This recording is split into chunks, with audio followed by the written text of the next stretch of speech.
Hormuz, whether it's been open or not, and how Lebanon is taking hits, and what Israel's position is, and what President Donald J. Trump's position is. But still, Africa caught in the frenzy. Ghana's impact with the current government talking about cushioning Ghanaians, absorbing some of the taxes and the levies on fuel prices so that Ghanaians do not feel the heat so much. We're going to look at Ghana's foreign policy direction as well. Where are we now? Lots of talks on reparatory issues. The president was at the UNGA and he spoke about that.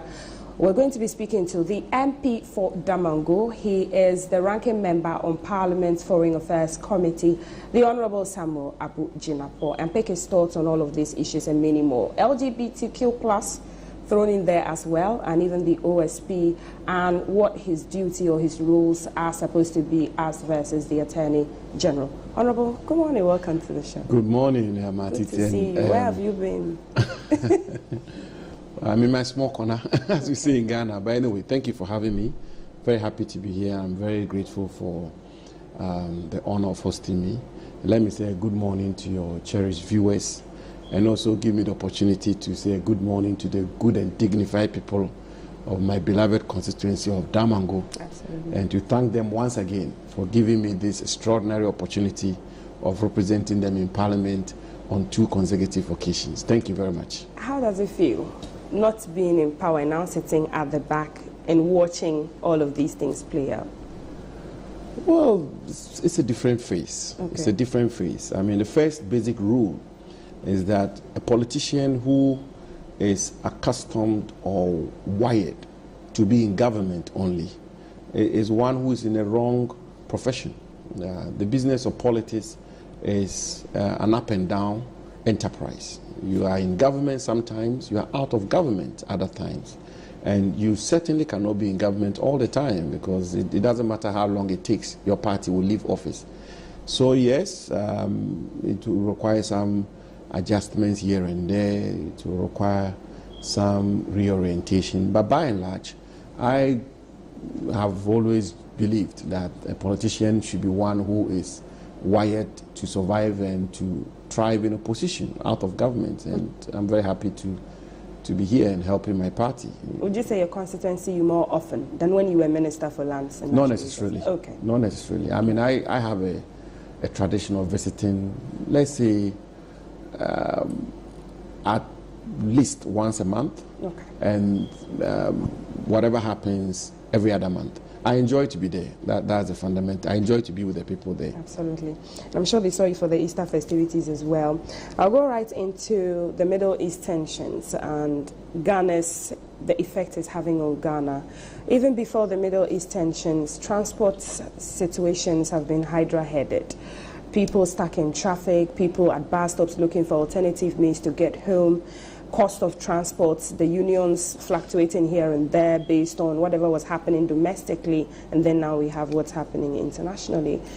Tell us what you make of this whole situation, because the government has also come out to do the absorption of some of the levies.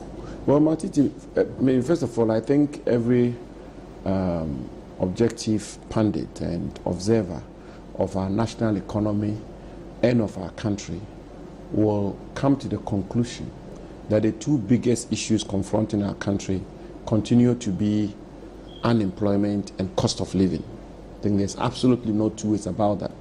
That these are the 2 most pressing issues confronting the Ghanaian people, particularly the youth of our country. Unemployment is a major, major, major issue. And consequent to that is the cost of living crisis. And I think that every government anywhere in the world, and our government in particular, ought to be paying attention to these 2 major issues confronting our country. The Middle East crisis is also brought upon us, the worsening unemployment situation and worsening cost of living situation in our country. So if things were bad, the crisis seems to have made them worse. Now, I think one thing is come out of this crisis, as unwelcomed as it is, and nobody wishes for war. And I think that the efforts that are being made to find a lasting solution to this conflict and hostilities in the Middle East ought to be applauded and encouraged, that the hostilities will come to an end, and that the war should not have happened in the first place. We wish it did not happen. Okay. But that said, it is also demonstrated clearly and in very unequivocal terms that external factors affect national economies. External factors have consequences on our national life. Not too long ago, we had the Russian-Ukraine war, and indeed, it was said that the Russian-Ukraine war had a negative impact on our national economy, among other considerations, it was said. And we were told that, you know, a war that is taking place in Ukraine and Russia, 7,000 miles away and all of that, should not affect our national life, should not affect our national economy, should not have any consequences on the price of fuel, transportation, food, and so on and so forth. What is happening in the Middle East, as unwelcome as it is, as unfortunate as it is, at least it's established the fact that external factors affect national economies, and Ghana inclusive. So that's the first point. The second one is that crisis will come. There's no two ways about it. You cannot have a country, a government for 4 years without crisis whatsoever. You will always have crisis. Mm-hmm. That is how human life is. But what is more important is how the government responds to the crisis, is how the government puts in place measures to cushion the citizenry, okay, to ameliorate the adverse consequences of the crisis. You recall in 2008, for example, during the global financial crunch, President Kufuor broadcasted to the nation and put in place a host of measures to reduce the price or the import duties on rice, on oil, on so many basic commodities in order to cushion the Ghanaian people. We recall COVID-19, President Akufo-Addo, fellow Ghanaians, where he brought about free water, free electricity, a gamut of measures to cushion the Ghanaian people. So what we are looking forward to now is what will be the set of policies or measures. And I don't look at it from the point of view of just one or two, but it should be a gamut of measures and a package which will work to cushion the Ghanaian people. And as I say, reduce the cost of living burden which households are going through now. And in that case, are you impressed by what government is doing, even in the interim, that they're absorbing 2 cedis on diesel and 36 pesos, I believe, on petrol, just to cushion people? Because there's also that 1 cedi levy on petroleum products that you have described as the Dumso levy. Would you say that this government is doing something? Well, look, let's be clear about it. I mean, it's an effort which should not be dismissed, that the government is taking it upon itself to make an attempt or make an effort to, as it were, bring about some relief to Ghanaians in terms of cost of fuel and also transportation and all of that. So that obviously should not be dismissed. There's no two ways about that. But that said, I think it's also important for us to be blunt and be realistic. The reduction in the pump price of fuel is, if we are to be blunt, quite negligible and quite marginal. I mean, if you talk about 0.36 pesos on petrol, for example, that really, in real terms, the impact is almost insignificant. And thirdly, you have the situation where COPEC has come out to warn that really these are not removal of taxes or reduction in taxes, but these are margins which have been squeezed and which the industry players will have to take the burden and will have to take the hit. And that in itself can have far-reaching, medium to long-term adverse consequences on the industry itself. But having said all this, I think what is important is that Ghanaians are looking forward to a gamut of package, a full package that will bring about relief when it comes to cost of living crisis. And so what would you recommend? Well, I think... Because earlier you mentioned even the Ukraine and Russia war, and this government, the sentiments are that that war is still rife, and then they now have to deal with the Middle East tensions. what would you recommend?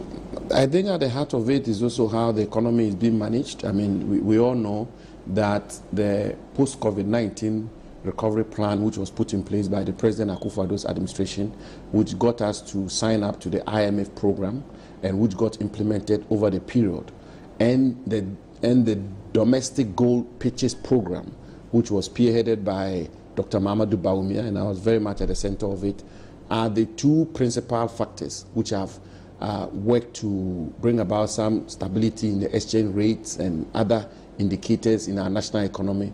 The government has implemented some policies which have helped, there's no two ways about that, which has brought about some calm in the national economy. But there continue to be a big issue of liquidity. And I think that it's important that the managers of our national economy pay attention to that liquidity spending. Okay. The sentiment out there is, if you want, the statistics are looking good. Inflation is on a downward trend. Exchange rate is appreciated. So too it's about that. Interest rate seems to be coming down. As I say, inflation is come down and so on and so forth. But there is still a major issue of government spending, and the consequence of government not spending and the consequence of stagnation in growth, for example. So you have a situation where in 2024, the growth rate for 2024 was 5.8%, and this year, both the IMF and the Ministry of Finance is projecting a growth rate of 4.6%. And when you put all of these together, then you have the tightening of households, because you don't have circulation of money, which is what in the, on the streets you find people say "Sikeni bottom" and so on and so forth. So I think cost of living comes about in two ways: the part of prices of goods and services and the purchasing power. Okay. So prices, you have to look at that. Purchasing power is also extremely important, and purchasing power will only be improved only when your economy is expanding, your economy is cranking, your economy is growing, government itself is spending, and of course spending responsibly. But if you close the vaults, you close the treasury, you don't pay contractors, you don't pay teachers, you don't pay nurses, you don't pay anybody, you will have a situation where people are squeezing. And so for you, if government does all of these things, we may not just feel the heat that we're feeling with the Middle East tensions and with the Russia-Ukraine war that's still rife, all of the things that they are dealing with now, that you had a fair share of in your administration. Well, if government spends. You will absolutely. I mean, there will always be the impact.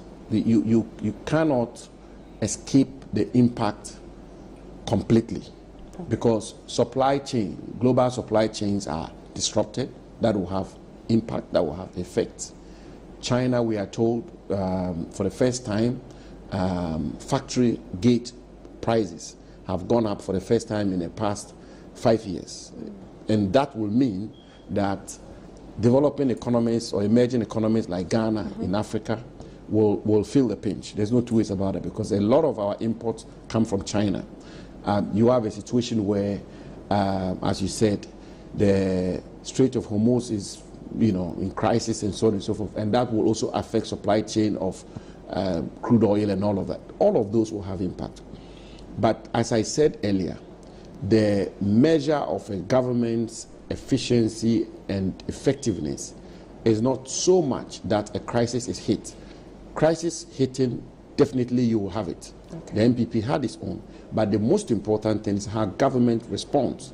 Government is attempted a first response. Let's see how that pans out. I think, respectfully, that the impact will be quite insignificant. But what I believe citizens are looking forward to is a package which will work to bring about relief holistically, as the MPP did when COVID-19 hit, and as President Kufuor did, as I said, in 2008. And when that happens, we'll all be better off. You will be, I will be, every Ghanaian will be. Absolutely. And so, because you're ranking on the Foreign Affairs Committee, I'd like to know the work that's being done by you and your colleagues on Ghana's positioning on the African continent with these kind of global tensions, with things that are happening around us that our Foreign Affairs Minister has said stuff about, put out statements on as well. Well, I think the age-old foreign policy position of Ghana should be what we should continue to pursue, which is multilateralism. I mean, working within the framework of multilateral institutions, for example, the United Nations, African Union, and ECOWAS. I think that should be the attitude of Ghana. And if it came to our specific foreign policy position within the framework or within the context of multilateralism, I believe that we should continue to pursue the foreign policy initiatives of economic diplomacy and non-alignment. I think these two are extremely important within the context, within the confines of multilateralism. And therefore, Ghana's role should be situated within the context of the United Nations positions, as it should be within the context of African Union, as it should be within the context of ECOWAS, but motivated or anchored on the twin historic policies of economic diplomacy. In other words, what works for Ghana's national economy, and secondly, non-alignment.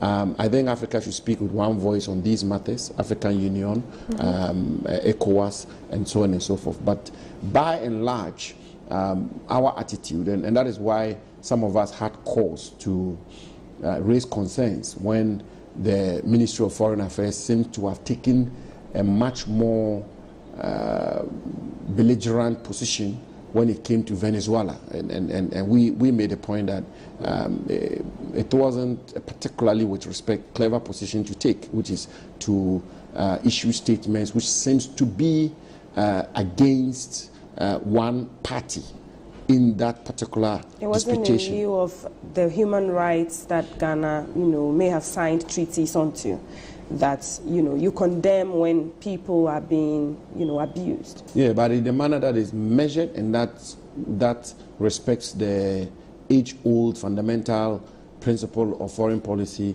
across the world, which is that all foreign policies should inure to national interest. Your foreign policy must inure to your national interest. And this is why we say Ghana's national interest is best served when we pursue our foreign policy within the context or framework of multilateralism. Does the Foreign Affairs Minister seem to echo the voices of all of us and all of you when he says and does some of these things and puts out some of these statements?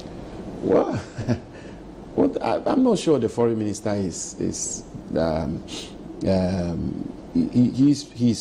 trying to put his best foot forward. What's your assessment of the work he's done so far? He's trying to put his best foot forward. The jury is out there. There's no two ways about that. But we have had major concerns with some of the positions he's taken over the period, and some specific conduct of our foreign policy as a country. The first one, as I said, is the deviation from non-alignment and somehow a foreign policy position which seems to pivot Ghana to be aligning with one block of a bipolar world.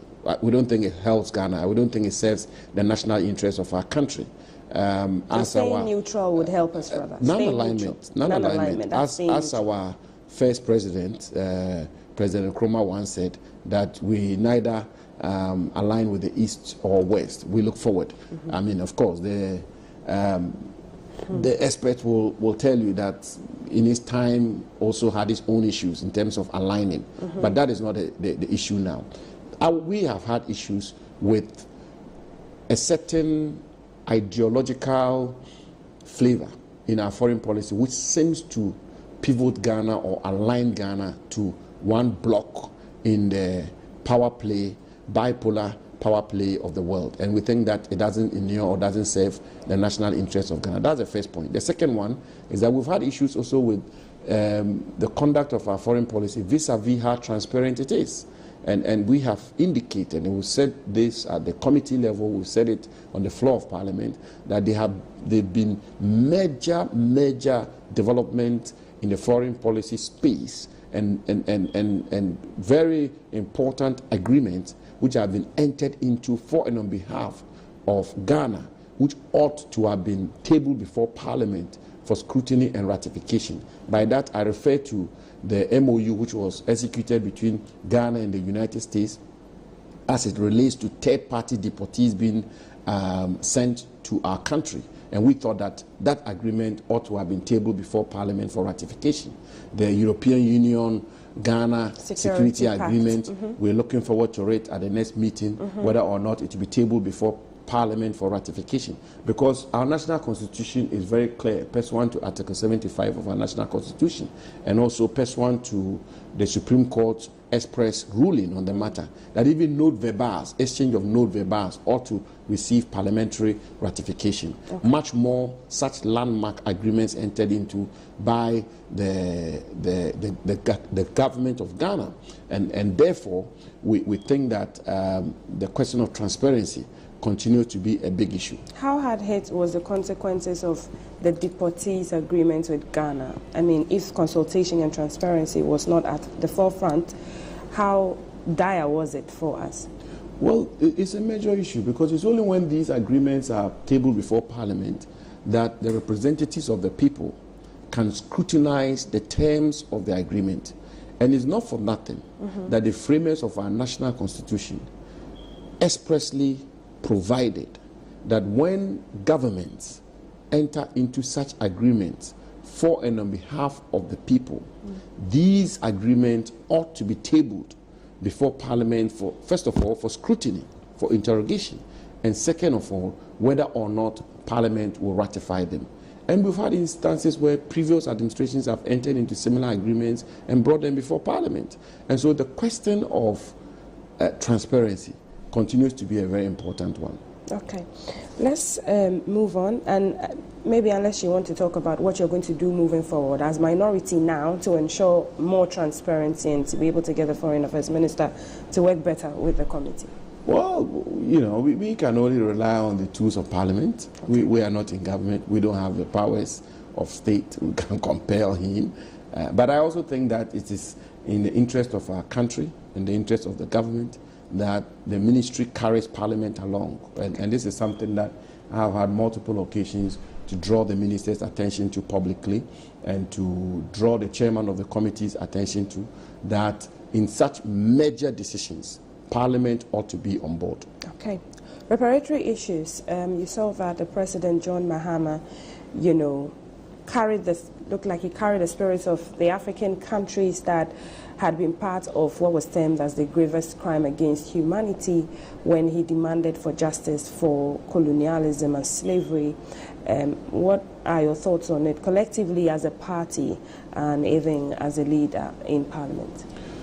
I think the feat chalked by His Excellency President John Mahama is one that lifted the flag of our country, and is one that every Ghanaian should celebrate, and is one that we should all be proud of, that the President led this effort at the United Nations and got this resolution passed, and indeed Ghana once again has championed a major foreign policy initiative successfully. It's also important to point out that the question of reparative justice obviously began under President Akufo-Addo's administration, and I think it's highly commendable that the Minister for Foreign Affairs himself is acknowledged that publicly, which is really good, and that is really in the best traditions of Ghanaian governance and the conduct of Ghanaian foreign policy, that when a government begins a particular initiative, takes a particular initiative, a succeeding government is taking it to another level, and taking it to a higher level, and I think that is highly commendable. There is also the question, or there is also the debate out there, which I should point out, and which I do not particularly wish to take a definitive view on, which is that perhaps the framing of the resolution could have been, I mean, I've heard some scholars make that point, international scholars, could have been that the transatlantic slave trade was one of the grievous crimes against humanity, as opposed to it is the grievous crime against humanity. And I'm told this is why countries like Israel, the United States, and some Western countries did not come on board, and which is why we did not have the votes of those countries. Yeah, we did not have the votes of those countries, and we did not have a unanimous yes vote.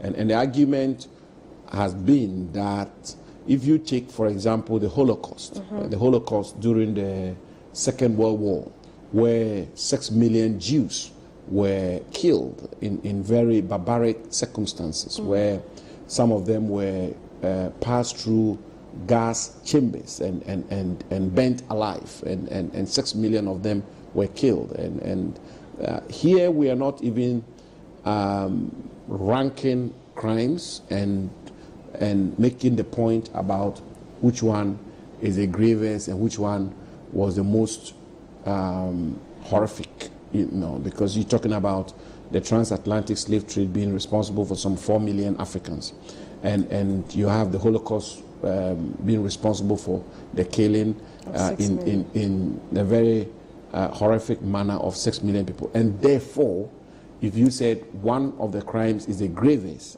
it means that the other is not as grave as this one, and thus, if the language was one of the grievous, but those are, because regardless of definitive names and all of that, Israel are getting reparations. I believe I have seen. Well, I'm going to get to that. Okay. So my point is, I am not taking a position on it, but I'm saying that matter has come up and that matter has been discussed. Okay. But that said, there is absolutely no two ways that the resolution passed at the United Nations is one that should be commended and one that should be saluted. There's no two ways about that. Okay. Thirdly, and finally, on this matter, I know that President Akufo-Addo made that point at one of the United Nations Assembly and in his address to the General Assembly, where he made a point that a declaration that transatlantic slave trade is a grave crime, or one of the gravest crime, or the gravest crime as it is today, as has been adopted now. Right. That is the gravest crime. Should not end there, because the injustice which was perpetuated against our forebears and the horrific and barbaric nature of that trade, even whilst we acknowledge, if the beneficiaries of this trade, the Western world, were to engage in a swap of our national debt, debt swap, where in the form of how the reparation, yes, in the form of reparation, where a certain amount is voted and it is designated as a fund which will be used to swap our debt. That was President Akufo-Addo's position. Yes, and is this government looking like it's mirroring that same position among the other ways we could get the reparations? Well, I'm hoping so, and I want to believe that the government will do that. But I think that the government should take that up, and in as much as we celebrate the passage of the resolution is declaratory in nature and doesn't particularly give us, isn't by any means belittle or wash down the significance and impact of the resolution. I think the resolution is the first major step, which is welcomed, but we should take it a step further to push for this real reparation in terms of damages, if you can call it that way, even whilst we acknowledge that no amount of monetary reparation will make up for the magnitude of the injustice which was perpetuated against our forebears, so that we can have a debt swap when it comes to reparation. Okay. We'll leave reparations for now, and let's talk about LGBTQ plus, I plus. Ghana's stance on it is seen to be controversial, depending on where you're looking at it from. The president, has said things when he was candidate Mahama versus now that he's president. On the table now, we're hearing it's not that much of a priority because there are other things Ghanaians are dealing with that he's looking at, also because of the fact that it's still in parliament. And you tell us, because you're there, at what stage it's gotten to. We're hearing that it died with the 8th parliament. They had to relay it to the 9th parliament. Was it going to be brought as a private member's bill and all of that by the president? What do you make of the situation with the LGBTQ plus? It throws up a major concern, and that major concern has to do with credibility in politics, credibility in governance, and credibility when it comes to the social contract. Maltiti, you will see that voter turnout in the 2024 election stands as one of the lowest in the fourth Republican dispensation. And you don't need to be a pundit, you don't need to be a political pundit to know that confidence of the electorate, confidence of the citizens and voters in the political elite is dwindling election after election. Because you have a situation where almost every election, hopes are raised so high, expectations are so high, and the governors come in and the governed get let down, if you want, and hopes are dashed and expectations are dashed. So I look at it from the point of view, first of all, of trust that all of us should be concerned about. And by that I refer to both NPP and NDC, that we should be careful not to get to a point, and may that never be our portion, and perish the thought that we get to a point where the ballot box is placed in an election and citizens are disinterested, and you never know the consequences of that. So that's the first point. And so political leaders must do their best to stick to what they commit to. And this particular matter, LGBTQ, was a major political issue in the run-up to the 2024 election. I think if you took away the 24-hour economy, one of the other issues which was quite a major issue was this LGBTQ thing. And so the commitments which were made, and those commitments were very categorical. One was that if the NDC was voted into office, they will pass an anti-LGBTQ bill, and they will accentuate into law, and to promote proper human sexual family values. And quite clearly there's a U-turn. There's absolutely no two ways about that. I can fathom probably the reasons why this U-turn is being pursued, because we know that this LGBTQ thing also is tied up to all kinds of international conditions. So it's true there are invisible hands that are preventing... There is that part of it. Did it happen in your administration? Well, I'm not talking about administration. I wasn't involved. I mean, I was responsible for mining and lands. But I'm saying to you that there is that part of it.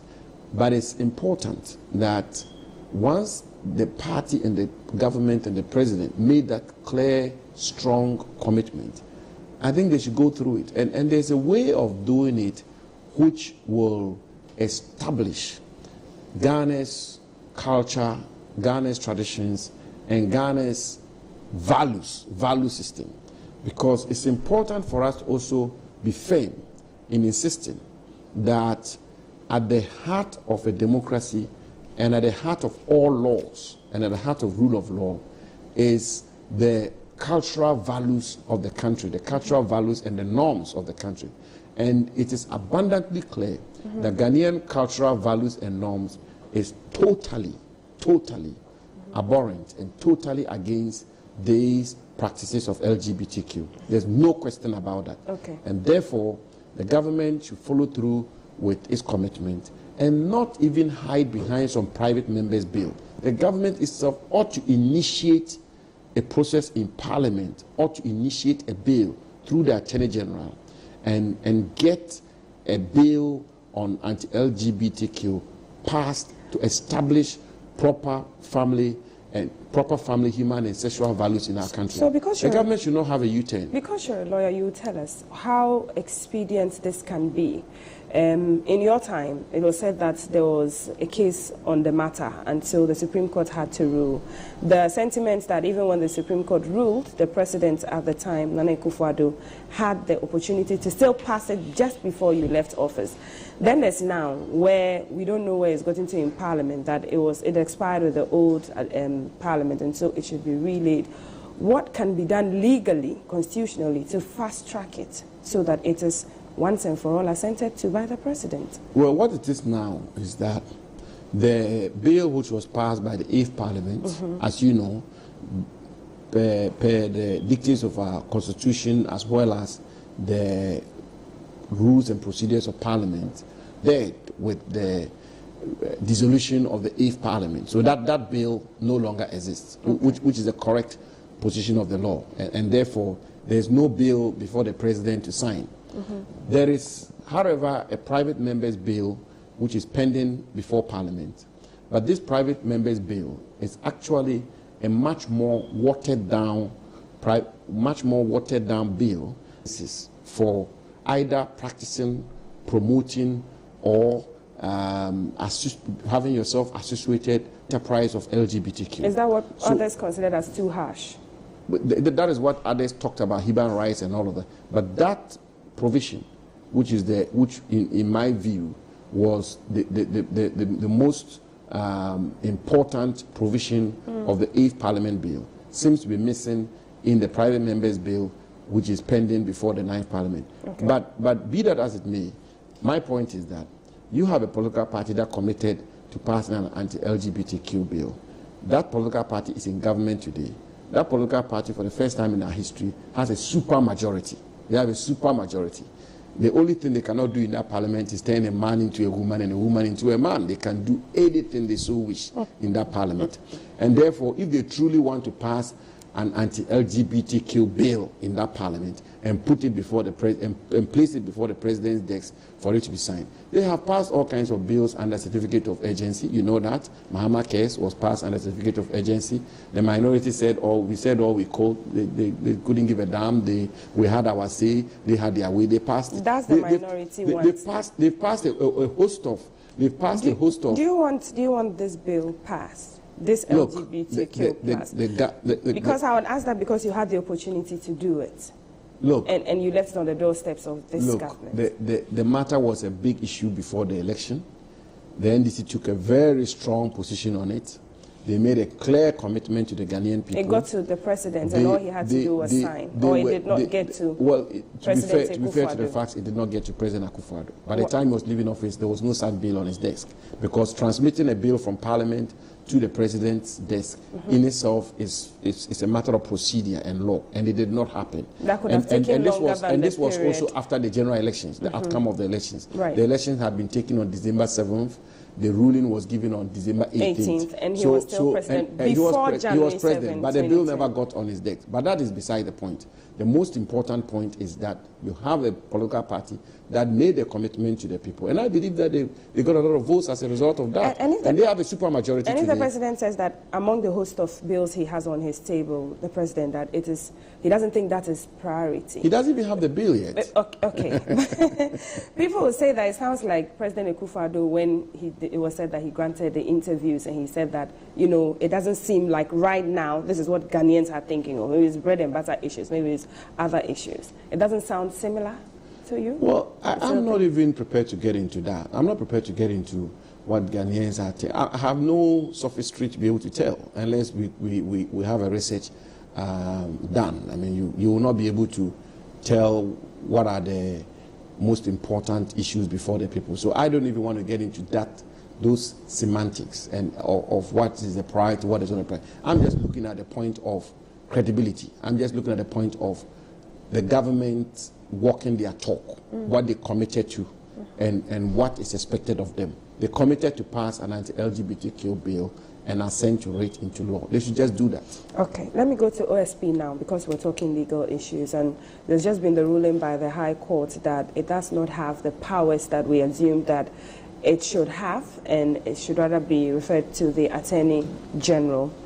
What do you make of this? Is an office that was set up by your administration. The sentiments are that, you know what, we have too many anti-corruption institutions or agencies, harmonize them and all of that.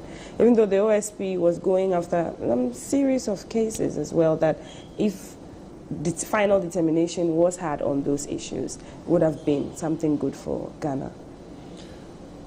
The rationale behind the establishment of the Office of the Special Prosecutor by President Akufo-Addo and his government in 2017 is a rationale which I think is a noble one. And I was, with respect, very much involved in the whole process of getting the law passed and the office set up, because at the time I was a staffer at the presidency. So that thinking that we should have a specialized body or a specialized agency or institution which is focused on the fight against corruption, I think that thinking, nobody can quarrel with it. There's no two ways about that. That President Akufo-Addo is thinking of getting a body to be dedicated to the fight against corruption is one that should be applauded. There's no two ways about it. And then he took steps by passing the bill into law, by establishing the office and getting the office working. Even though there was a lot of turmoil when the office started, you remember? Yeah, it's always like that. Complaints about not getting enough resources. Yes, teething problems. There were teething problems. There was no two ways about that. But eventually, the point I make is that that effort is an effort which should be applauded, and the thinking behind the effort is one which should be celebrated. There's no two ways about it. Fast forward, has the Office of the Special Prosecutor discharged its mandate, and has the Office of the Special Prosecutor lived up to expectation? The jury is still out there. I don't want to take a position on that. Okay. I'll leave it at that. I don't want to take a definitive position on whether or not the office has lived up to its mandate. And when I say so, I say so by emphasizing a clear distinction between the Office of the Special Prosecutor and the Special Prosecutor. These are two distinguishable... Okay. The office and the person. The office and the person. And that is what I want to say, that the public discourse and conversation ought to go beyond the occupant of the office and should not be personalized. So it should not be about Mr. Kisia Jabe, no. It should be about the office of the Special Prosecutor. But hasn't he been given all the room to operate? Well, I'm not getting into that. Okay. I'm really not getting into the specifics and not taking positions on this matter. And this all I have to say is that whether or not the office has done its work or discharged its mandate, that matter is still at large. I'm sure your viewers will have their views on it, and other players within the body politic of Ghana do have their views. You know that it was a big issue in Parliament not too long ago. People expressed their views and so on and so forth. So that matter is quite unsettled, so far as I'm concerned. Thirdly and finally, the government, through the Attorney General, has made it very clear that the Office of the Special Prosecutor does not, or is not clothed with, independent prosecutorial powers. And therefore, the Office of the Special Prosecutor can only mount prosecutions with the express authorization of the Attorney General. This is the position of the government through the Attorney General. The Attorney General is actually in court, in the Supreme Court, as a defendant, as a nominal defendant in a suit mounted by a plaintiff, challenging the independent prosecutorial powers of the Office of the Special Prosecutor. And Attorney General is taking a position which says that the Office of the Special Prosecutor does not have such independent prosecutorial powers pursuant to Article 88 of our national constitution. So we wait to see how that also plays out. In the meantime, a high court has come out with a ruling that the Office of the Special Prosecutor did not have a lawful a lawful warrant to proceed with the prosecution of a particular matter, and that all other prosecutions at the behest of the Office of the Special Prosecutor should be handled by the Attorney General. So this one, let's leave it to them to sort it out. You see what I mean? Okay, interesting times definitely ahead. What are your thoughts, or how would you rate this government on handling perceived criminal issues? Your side of the House, in Parliament, and your party have said that there are Rambo-style arrests of people that are perceived to either say or do something that is seen to be criminal. Baba Amando is still rife. He was just picked up for certain things that he was said to do on social media, digital, the use of digital space. What do you make of this? Well, the Baba Amando case is very unfortunate. It's a complete abuse of state power. I think his rights have been trampled upon. I think it's a complete anomaly, and it's an attack on the rule of law, and it's dangerous for our democracy. And I'll explain, Maltiti. First of all, just get it, please, get it straight.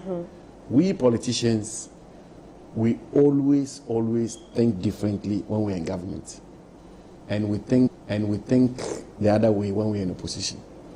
And if you have been a careful observer or you've been a student of Ghanaian politics, at least you've been a student of fourth Republican politics, you will see that when politicians are in government, their language and attitude towards matters of rule of law, matters of respect for human rights, matters of due process, is fundamentally different when they are out of government. It's most unfortunate. It should not be. The law should be the law. And in fact, it is said that when you are making laws and you are in government, try and put yourself as a victim of the law. Okay. It will help you make a good law. And 9 out of 10, laws that are bad laws and which have been passed by governments, the governments turn out to become victims of the law when they are out of government. So this has become one too many in Ghana, and I don't understand, with the greatest of respect and in all humility and modesty, why we, the political class, both from NPP and NDC, cannot rise above this, where every time there's a change of government, there's this tendency of showing of power. Let's show him where power is, let's teach him a lesson, and then people are arrested, their rights are trampled upon, and those who are in government, not too long ago, they were in opposition, and they were criticizing these same things, and suddenly they now have all kinds of legal gymnastics to be able to rationalize and explain and justify these kinds of conduct, and those who are in opposition will cry foul that rights are being trampled upon. Let us just build a democracy where it doesn't matter where Jinapor finds himself, the law will be fair to him, due process will be applied, his rights will be respected, and so for you, the rule of law will be respected. For picking up the former Gihok boss, or for raiding his home, allegedly raiding his home, and for Baba Amando, due process was not followed. If they didn't have a permit from the police. I'm going to get to that point. Okay. I'm going to get to that point. And then there are many examples. You know, I think the classic one will probably be, if you allow me to use the example, may you so rest in perfect peace, and loss of respect to him. The late Honorable E.T. Mensah, when he was arrested and taken to BNI, and he came out and complained about mosquitoes and all of that. And fast forward, it's just been a circus. Every time there's a change of government, functionaries of the SWAL government are arrested, and this. It's not a good way of building a democracy. If there's a wrongdoing, let the person go through the process. And I want to make just 2 or 3 points to conclude on that matter. Okay. The first one, Matiti, and the law is clear. The law is clear. If somebody makes a pronouncement, a public pronouncement, or somebody publishes something which a government official believes that is defamatory of him or her, the person's course of action is not criminal law, it's not criminal prosecution, it's not criminal investigation. Your course of action is civil law.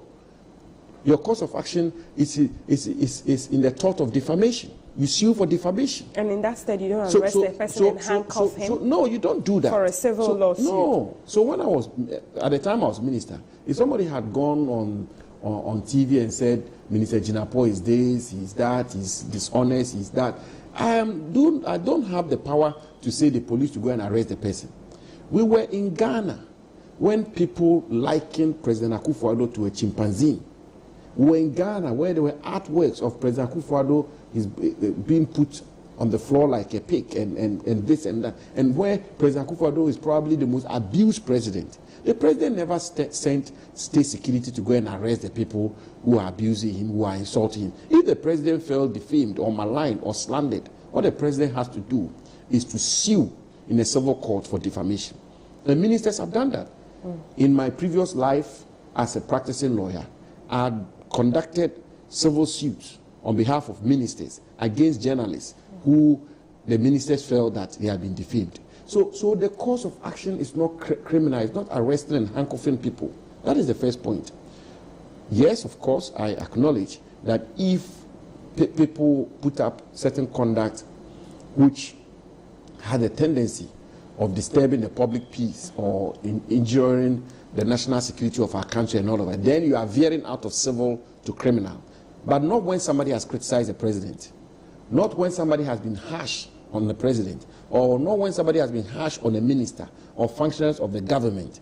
I think, with the greatest of respect, we should all mature in this democracy enough to be able to accept that when you get into public life, criticism is a fair game. A politician who has a light skin and who is averse to criticism, you are in the wrong profession. Because if you are in public life, people will criticize you. And if you feel so strongly that they have injured your reputation, what you are to do is to file a civil suit of defamation. President Trump is in the courts of America suing all manner of people for defaming him and taking all kinds of huge sums of money. That is how it is done. In fact, there was an occasion under President Obama where somebody had said in exercise of his free speech he was going to burn the Holy Quran. And you can imagine the implications it would have had across the world, the huge backlash it would have had across the world. And so that, permit my language, quote unquote, foolish thing he said he wanted to do, what did President Obama do? He invited him into the Oval Office and had a conversation with him and pleaded with him not to do it. He acknowledged that that would have been under American law, certainly not Ghanaian law, an exercise of free speech. So it is important that the state cannot deploy security, the state security apparatus, to go after its opponents and more or less try to reintroduce the culture of silence in our country. Governments are allowed to be criticized. If he goes through the process and he's found not guilty, he'll be let go. How is that a culture of silence? What process? Criminal process? Criminal process when the man has not committed any crime. And in any event, what is been happening under this government? They arrest people and they keep them in custody for 2 weeks, for 1 month, for 2 months. Bail is not a punishment. Bail is not to be deployed as a punishment. No. And I will be very much against any such conduct, even if it happened under my government, even if it happened under an MPP government. It should not happen. Citizens are entitled to human rights. It doesn't matter whether they are MPP or NDC. The conditions under which a suspect is denied bail are spelled out clearly in the Criminal Procedure Act of our country. If it will, for example, the person, if he's released, he will interfere with investigations. If the person will jump bail, and so on and so forth. Not when somebody is being arrested for a misdemeanor, the person will not abscond to any place, the person will not interfere with any investigation. And just because we want to teach him a lesson and show him where power lies and want to silence him and intimidate him, we'll keep him in custody for a week, 2 or 3. We are not doing any good to Ghanaian democracy. It's most unfortunate. You are Minister for Lands and Natural Resources. This government, in the 2024 elections, talked a lot about Galamsey, water bodies. In your administration, you felt the heat of it. How do you feel this government is performing with Galamsey? They introduced a task force called the NIMOS, and they've been making a lot of arrests. What do you think yourself? I'm asking the questions. Honorable. You know, it's always a bit difficult to critique your successor. That's the beginning. Okay. It's also a bit difficult to pretend that this menace or this canker is so easy to deal with, when especially in my own time, I saw at first hand the complexities of illegal small-scale mining. And I don't say that to justify its occurrences, not at all. So yes, some of the points I made when I was in that office, I would like to repeat them before I even say anything else.